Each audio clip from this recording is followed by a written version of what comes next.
dangling.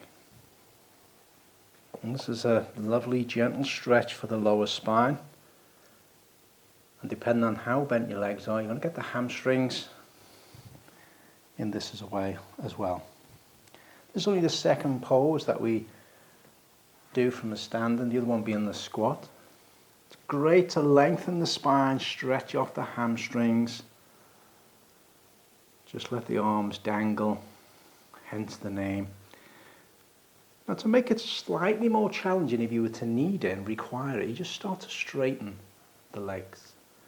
Or conversely, bend the legs more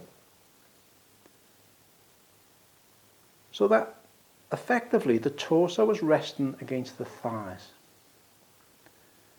Conversely, to make this even more yin-like, you want to come up, Tanya, and do this against the wall.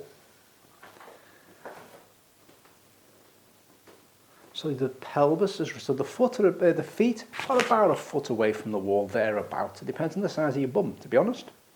And then you basically just dangle. So the wall is making this far more passive.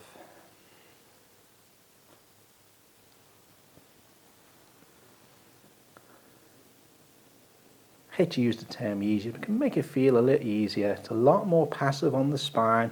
You're not having to use as much effort keeping you there because the wall is doing a lot. And again, you can bend even more so the torso is resting against. Now you may, if you've got, depends on what issues you may have, you can have some support underneath the hand. So a bolster or a block